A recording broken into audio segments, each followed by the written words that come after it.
Hello everyone. In this video I'm just going to be showing off some Battalion Wars 2 modding stuff. Basically just some stuff that I've been working on or figuring out by editing the ISO and the XML files in the ISO.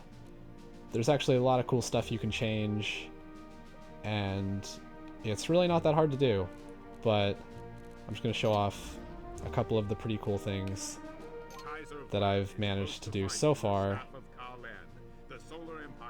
And yeah, let's just start it. So basically, in this video, I'm just going to be showing off that you can alter which army you play as by changing one value in the ISO. And by simply changing which unit you start as, it actually alters completely which army you're in control of and what units are under your command. So in this mission, I'm using this one because this is one of the more interesting ones. So as you can see, instead of playing as Tundra, we're xylvania, which is pretty awesome. Let's skip this, because we have ton of units, like 4 battle stations. That's insane. 6 gunships, 11 heavy tanks. Anyway, in a second you'll see the all icon change to the Alliance of Nations all icon, because it does that as soon as Tundra gains those frontier heavy tanks. In case you're wondering, I'm playing this on Dolphin emulator because that's the easiest way to quickly edit the ISO and test it without using an actual Wii. But at some point I am going to put this on my actual Wii, because in order to test online modded maps, which is actually something else I've been trying to do, in order to test that, I'm going to need to use the actual Wii. And right now I'm basically just telling all my units to attack these generators, which I switched to Tundran allegiance, and then I set them to appear as neutral. I don't know why. I guess just to see if that would also work. Actually, let me switch to a battle station. Why am I using a heavy tank? But yeah, and I need to destroy these to make the Strata Destroyer spawn so I can show those off, because, as you know, if you've played this game, in Battalion Wars 2 you don't actually ever get to use a Strata Destroyer. You do in the first game, but in the second game they're like, we're not going to actually let you use that. Most likely because people complained a lot about the controls in the first game. I personally never had a problem with it. And by the way, the mining spider is not an actual unit you can control. It is a structure that you can tell your units to defend. I might talk more about that later, because there's actually some interesting things about the mining spider. But for now, as you can see, the Strata Destroyer is completely functional when you use it, which is cool. I can attack these Anglo fighters. But then the most interesting thing about the Strata Destroyer in this game is they actually changed the way it works from the first game. So as you remember, in the first game it was basically the AI was in control of the bombs you dropped, and you were in control of the homing missiles. But in this game they changed it. So now if you're not locked onto a unit, or you're locked onto a ground unit, you drop the bombs like this. But if you lock onto an air unit, like this fighter, you fire the homing missiles, which I think is really interesting. Like, but I don't really understand why they bothered to change it, because you never normally get to use it. So maybe they had originally intended for you to use it and then decided not to at the last moment.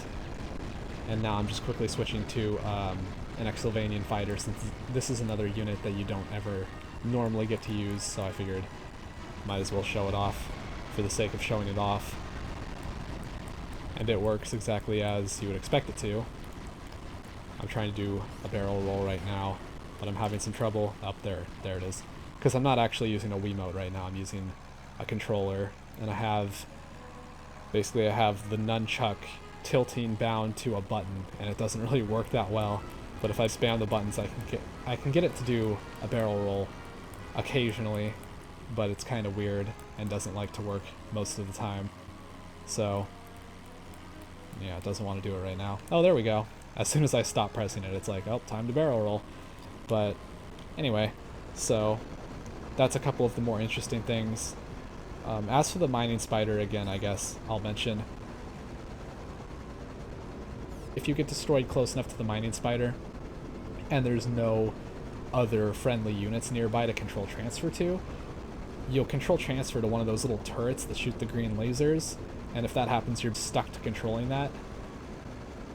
I mean, it works and everything, but you can't change what unit you have control of after that. So kind of annoying. Anyway, I'm gonna fly over now and destroy Nova's battle station, I guess, just to end this, because that sounds like a fun way to finish it. Oh, by the way, I should mention my all icon is back to being xylvanian, because if the Tundrans don't have command of other nations' units, their icon switches back to what it should be, or what it would be if they weren't Alliance of Nations. So, I'm not sure if that explanation made any sense at all, but that's how it works.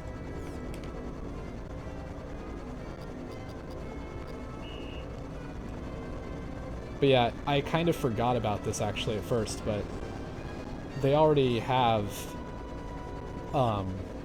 there's already units that act this way, because the frigate, as you know, if you're locked onto a submarine, it fires the charges to destroy it, but if you're locked onto an air unit or nothing, it fires the anti-air missiles.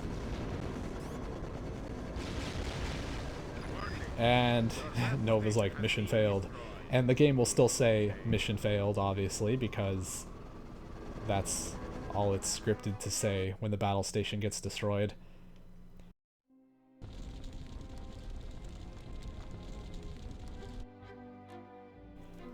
So, yeah, that was that. And I actually went around and did this on a bunch of different missions just to test it out. There's actually a couple that don't work, and I'm not sure why. But like, I tried it on Apocalypse, playing as the Solar Empire, and that worked. I tried it on, which one is it? Operation Reprimand, and I was able to use the Solar Empire Dreadnought, which was awesome. And let's see, a couple of other missions I tried it on, but basically the main thing I'm trying to do is make single player missions work in online. Like, for example, I put, where is it? This mission, Rally the Defenses. I've made this one into a co-op mission where player 1 uses Solar Empire, player 2 uses the Western Frontier, and it does work. I was able to test it a little bit, but the problem is, in order to properly test it, I am going to have to actually use it on an actual Wii and get someone else to get the modded ISO as well, so that we can try that. And yeah, that should be interesting. So I'll probably make some videos of that stuff once I get that working. But yeah, so I hope you enjoyed this, and I'll see you next time when I do more of this stuff. So bye.